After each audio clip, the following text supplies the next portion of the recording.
Sa episode na ito ng PH Loop, pupuntahan natin ang isang crystal clear cold spring na kakaiba dahil napapalibutan ito ng mga kabahayan. Susunod na bibisitahin natin ang isa sa pinakasikat at pinakamahiwagang ilog sa Pilipinas, ang Enchanted River. Samahan nyo kami sa panibagong adventure dahil marami pa tayong mapupuntahan at mga exciting na ganap sa episode na ito. Kaya tara, biyahe na! Good morning, Surigao del Sur. So, 8 o'clock na ng umaga ngayon. 7:30, 8 o'clock. So, 7 pa lang pala, 7. Aga pala namin nagising, parang 5:30, 6 o'clock. Nagising-gising na kami lahat. Itong loop pa to, usually kasi nagigising ako 10, minsan pa nga 12. Pero itong loop, maaga ako nagigising palagi, 6, 7, minsan 5:30, gising na ako. So ngayon po tayo sa Vislig.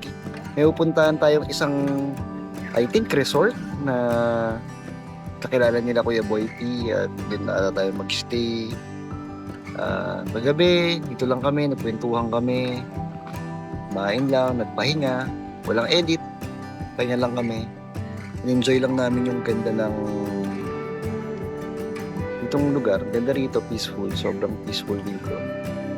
Kita nyo naman sa drone shot, di ba? Ang ganda.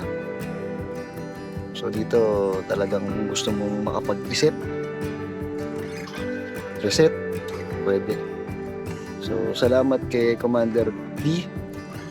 Hindi niya kami rito. Pero alam ko sila Kuya Boy pinaka-makapuha na rito. Pero ako, si RM and si Sir ED, K-Camp, Sir ED, tsaka ako. First time namin dito sa Surigao del Sur.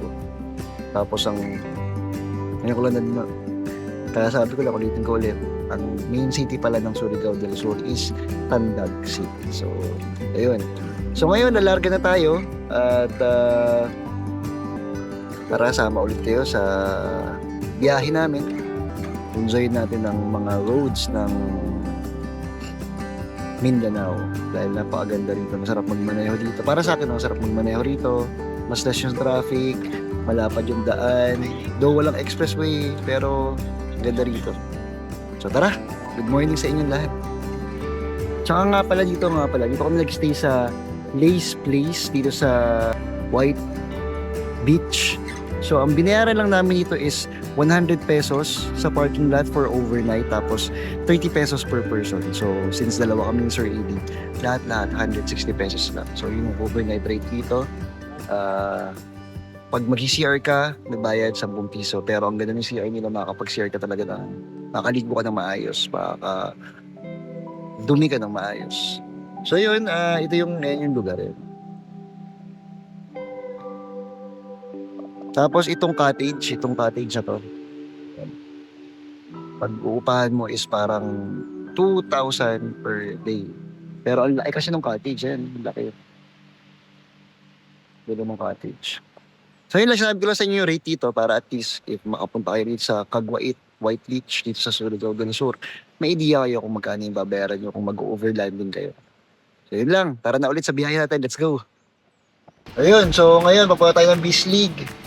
On the way na tayo. Ako muna nag-drive nitong kotse itong si Lakbay dahil meron siyang stiff neck. So pagpahingayin mo natin ang ating kapatid na si K-Camp PH at tayo magmamaneho ng kanyang kotse. At yung kotse natin is si Sir Ibi na nagmamaneho. So sama kayo, maggagala tayo ngayon, gagala namin kayo. Gala tayo ngayon sa Vislig. Medyo mahaba-haba biyahe namin, 100 kilometers yata. So tara.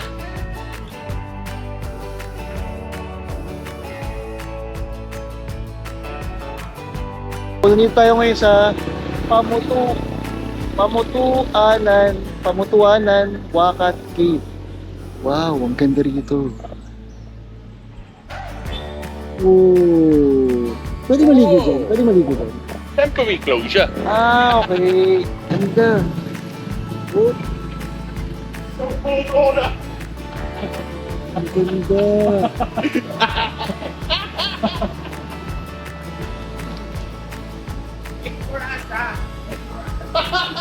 Kailangan din namin, hindi na kayo.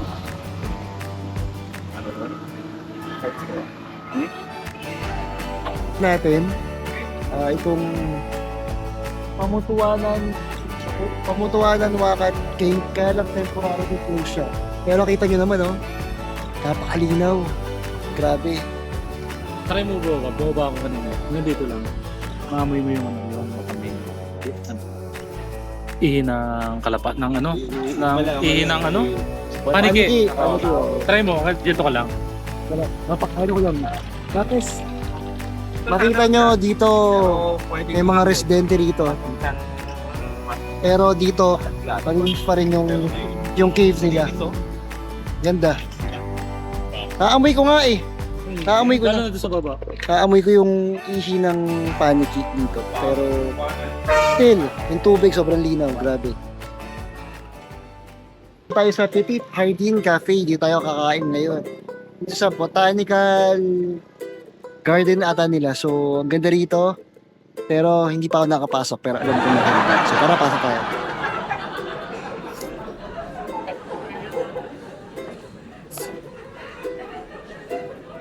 Oh! Ganda, oh. Garden siya. Garden. So, dito tayo kakain ngayon ng ating lunch. So, tara. Thing like customized for you. Okay. Ha?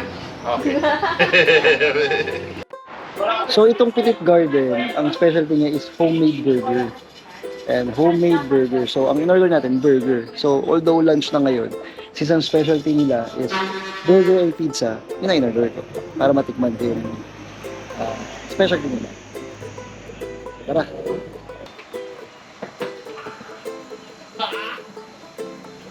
Food vlogger. So, I will explain to you the aftertaste of this crunchy burger that I ordered here in Surigao del Sur. Oh, ha, English yan.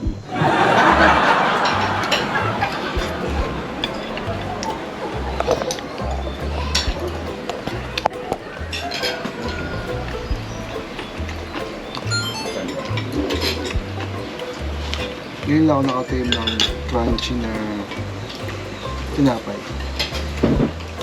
Sarap siya.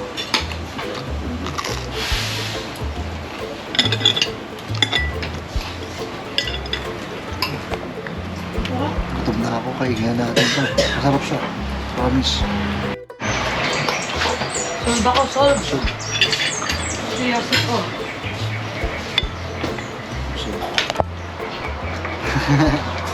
Nanginipan ng hangin. Okay, guys, ang ganda ng daan dito sa Surigao del Sur. Ito, pakita ko sa inyo. So yun lang, pinakita ko lang sa inyo ang ganda at dito kung magkaroon kayo ng chance na magawa nyong pumikot na naka-coach kayo kasama family nyo. Gawin nyo, mag-enjoy nyo rito. Napakadaming beach, mga springs na pwede mong puntahan. Ito, totoong mayaman nga talaga ang Pilipinas. Ating bansa na maraming magandang destinations, lalo na rito sa Mindanao. Napakaganda rito. Actually, favorite ko rito sa Mindanao. Well as Visayas din. Bicol. Ang dami. I mean, napakagandang explore. Lalo na kung kasama mo yung buong family mo. So, pag may time kayo, gawin nyo to. Napakasayang gawin. Sobrang memorable. So guys, dito tayo ngayon sa Bogok Spring dito sa Surigao del Sur. Ang ganda rito. So, makita ito.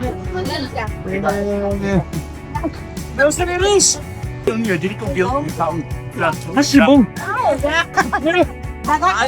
Lamig!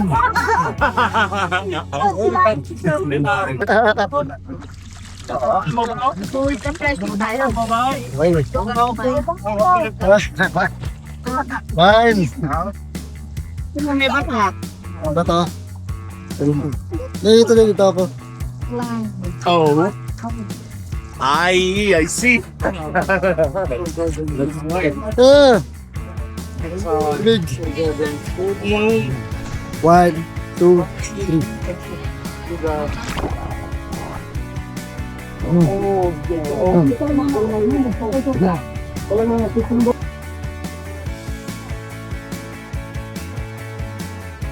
Indirect sa Gogot Spring.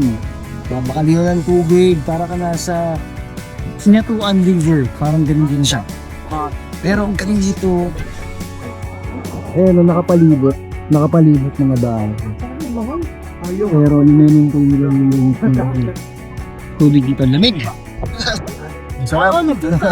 Chef, pipilot ka sa batanan. Oo, enjoy lang tayo dito.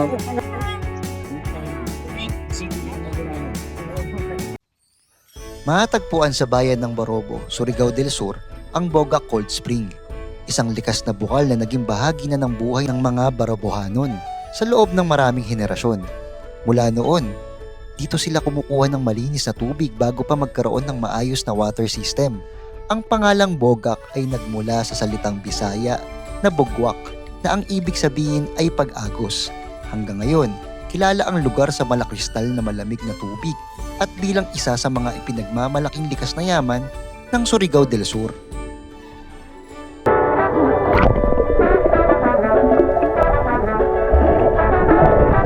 Ganito sa inyo ko yun ito. Mamaya, pupunta tayo din. Narinig niya, pupunta tayo ng Hinatuan River. So, for the meantime, ito muna tayo sa Bogac Spring.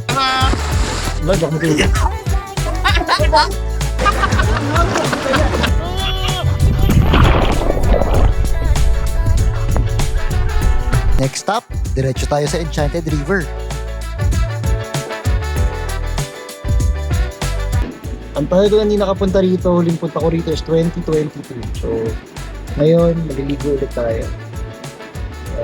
Para sama kayo. At least this time, na-document ko na nakapunta talaga ako rito. Though, pangalawang beses kong pupunta rito sa Hinatuan River. Una is with Tim Bugso and with Sir Boy Lee.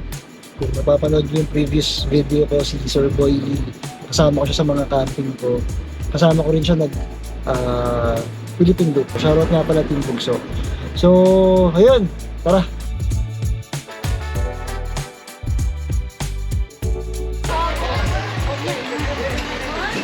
Matatagpuan sa bayan ng Hinatuan, Surigao del Sur, ang sikat na Hinatuan Enchanted River.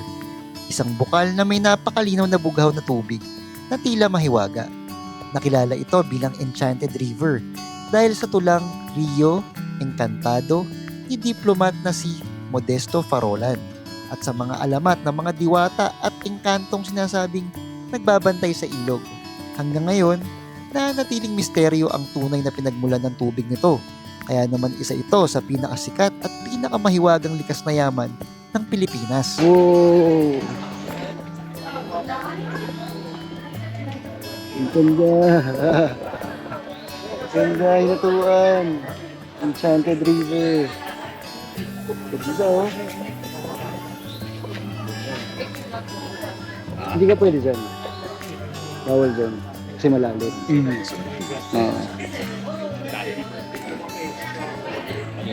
Pero ganyan siya kalalim. Isipin nyo napakalalim nito, pero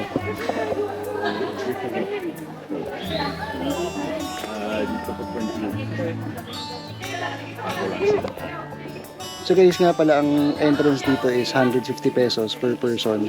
Tapos may libreng sakay may service sila from the gate papunta rito sa Hinatuan River. Tapos may free parking na rin. Grabe, nakaka-amaze yung kaya siya tawag na Enchanted River kasi Kulay, no? grabe, sobrang pang siya wallpaper. Ayun, laki na, bro. Okay na, okay na. Ganda. The best in Mindanao. One of the best here in Mindanao. You agree, Commander? Well, ano yung area right? So, ligo na tayo.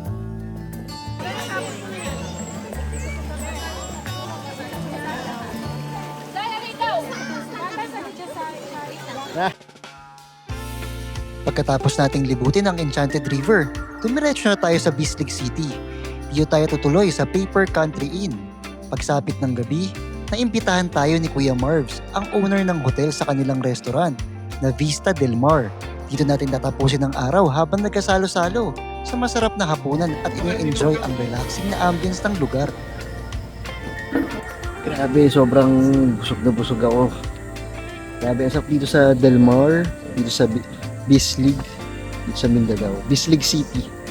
So, kumain kami, restaurant ni Sir Marv's to. Sa family na Patiro recipe. Grabe, ang sarap. Lalo na yung pansit, ang sarap. Ang pansit, sarap ng hipon. Super thank you Sir Marv. Super thank you sa pag-accommodate sa amin. Super appreciated. Napakapanalo na restaurant nyo. Sa mga pupunta rito sa Bislig City, siguraduhin yung kumain kayo sa Del Mar. I'll never go wrong. 100% sarap dito. So, thank you Sir Marv's. Shout out. Maraming salamat sa panonood. Kung hindi ka pa nakasubscribe sa channel, mag-subscribe ka na at pindutin ang notification bell para hindi mo ma-miss ang mga ating susunod na adventure. Sa next episode, pupunta tayo sa napakagandang Kinuian Falls. Magbi-beach camp din tayo sa isang secret spot dito sa Surigao del Sur bago tayo bumiyahe papuntang Davao Oriental. Marami pa tayong exciting na lugar na matutuklasan, kaya samahan nyo kami sa mga susunod nating biyahe. Maraming salamat at kita-kits sa next episode.